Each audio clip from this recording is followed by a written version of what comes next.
In this lecture, we are going to talk a little bit about the Chebyshev polynomials on the interval from x equals -1 to x equals 1.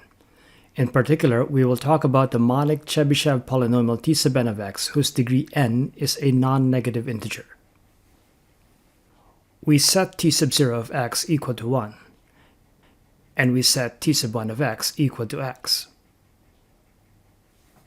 For n greater than or equal to 2, t sub n of x is the product of the factors x minus x sub k, where k goes from 1 to n. X sub k equals cosine of 2k minus 1 times pi divided by 2n. We say that these are monic polynomials because the lead coefficient of each polynomial is equal to 1. A very important fact concerning these polynomials is that for m not equal to n, t sub m and t sub n are orthogonal with respect to the weight function 1 divided by the square root of 1 minus x squared on the interval from -1 to 1. What this means is that the integral from -1 to 1 of t sub m of x times t sub n of x divided by the square root of 1 minus x squared is 0. There are many methods used for deriving the formulas of these polynomials. One method uses the Gram-Schmidt orthogonalization process. For the Gram-Schmidt orthogonalization process, one can start with the basis of polynomial functions made up of non-negative integer powers of x, such as 1, x, x squared, and so on. There is a video that we've made on the Gram-Schmidt process. We provide a link in the comments section to that video lecture of ours. In that video, we show how to use the Gram-Schmidt orthogonalization process using the software Mathematica. That Mathematica code can be easily adapted to a given basis of polynomials by changing the parameters such as the weight function and the endpoints of the interval of definition of the basis functions. Another approach, and that which we describe here in more detail, links the Chebyshev polynomials to Fourier trigonometric series, more precisely to the basis functions for a Fourier cosine series.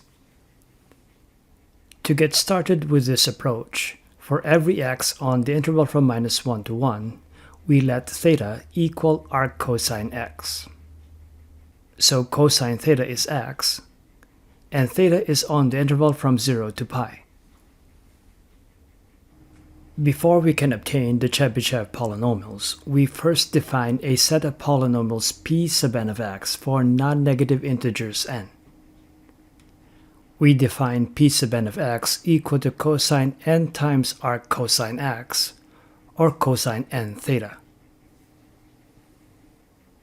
And so when n is equal to 0, p sub 0 of x is cosine 0, which is 1,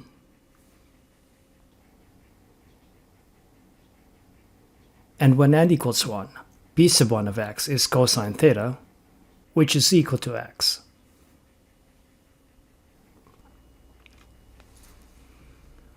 For n greater than or equal to 1, p sub n plus 1 of x is cosine n plus 1 times theta, which is cosine n theta plus theta.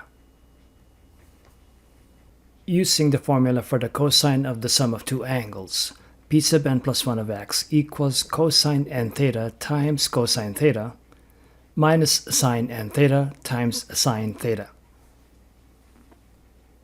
Similarly, p sub n minus 1 of x is cosine n theta minus theta, which is cosine n theta cosine theta plus sine n theta sine theta. We add these two equations to get p sub n plus 1 of x plus p sub n minus 1 of x. The term sine n theta sine theta cancels out, so that p sub n plus 1 of x plus p sub n minus 1 of x equals 2 cosine n theta times cosine theta. Cosine n theta is p sub n of x, and cosine theta is x, so that p sub n plus 1 of x plus p sub n minus 1 of x is 2x times p sub n of x. So p sub n plus 1 of x equals 2x times p sub n of x minus p sub n minus 1 of x, giving us the recursion for p sub n of x, with the starting polynomials p sub 0 of x equals 1 and p sub 1 of x equals x.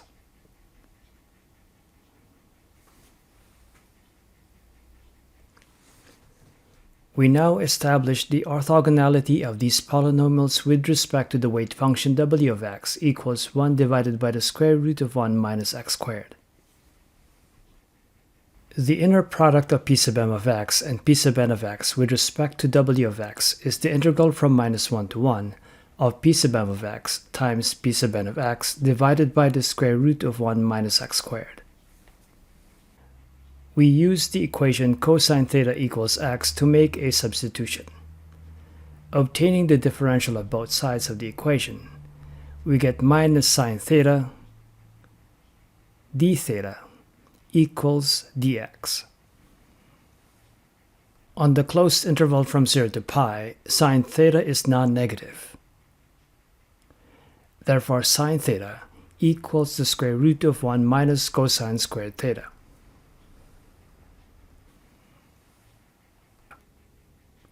So minus the square root of 1 minus cosine squared theta, d theta is dx. Since x is cosine theta, minus the square root of 1 minus x squared d theta equals dx. And so dx divided by the square root of 1 minus x squared is minus d theta. With p sub m of x equal to cosine m times theta, and p sub n of x equal to cosine n times theta, the integral becomes minus the integral of cosine m theta times cosine n theta d theta. We just have to determine the limits of integration. On the theta interval from 0 to pi, when cosine theta is minus 1, theta equals pi. When cosine theta is 1, theta equals 0. We use the trigonometric identity that cosine m theta times cosine n theta equals half times cosine m minus n theta plus cosine m plus n theta.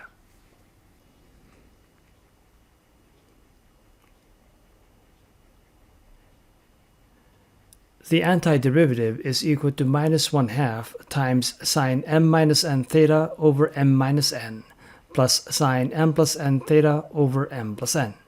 And when this is evaluated from pi to 0, the value of the inner product is 0 when m is not equal to n. And so the p sub n's form a mutually orthogonal set of polynomials. While the p sub n's are mutually orthogonal, they are not necessarily monic. From the recursion of p sub n, one can prove as an exercise by induction that the lead coefficient of p sub n of x is 2 to the n minus 1 power for n greater than or equal to 1. Hence, if we divide each p sub n of x by 2 to the n minus 1 power for n greater than or equal to 1, we should get the monic Chebyshev polynomials.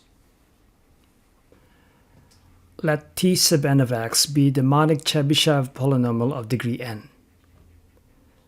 P sub 0 of x, which is 1, and p sub 1 of x, which is x, are already monic, and so t sub 0 of x is p sub 0 of x, and t sub 1 of x is p sub 1 of x. For n greater than or equal to 2, we define t sub n of x equal to 2 raised to the 1 minus n power times p sub n of x, so that the lead coefficient 2 raised to the n minus 1 power of p sub n gets cancelled out, and t sub n is now monic. We leave it as an easy exercise for the viewer to check that the t sub n's are mutually orthogonal. The last thing that we are going to do is to find the linear factors of t sub n of x for n greater than or equal to 1. For n bigger than or equal to 1, p sub n of x, which is cosine n theta, is 0 whenever n theta is an odd multiple of pi over 2. And so we set n theta equal to 2k minus 1 times pi divided by 2 for k equal to 1 to n. Therefore, theta equals 2k minus 1 times pi over 2n. And these values of theta provide n distinct values of theta where cosine n theta is 0 on the interval from 0 to pi. Since the cosine function is a one-to-one function on the interval from 0 to pi, cosine of 2k minus 1 times pi divided by 2n also corresponds to n distinct values of x. And so cosine of 2k minus 1 times pi divided by 2n, where k equals 1 to n, are the n distinct zeros of p sub n of x and t sub n of x on the interval from minus 1 to 1. Therefore, by the factor theorem, for n greater than or equal to 1, t sub n of x equals the product of the linear factors x minus x sub k, where k goes from 1 to n, and x sub k equals cosine of 2k minus 1 times pi over 2n.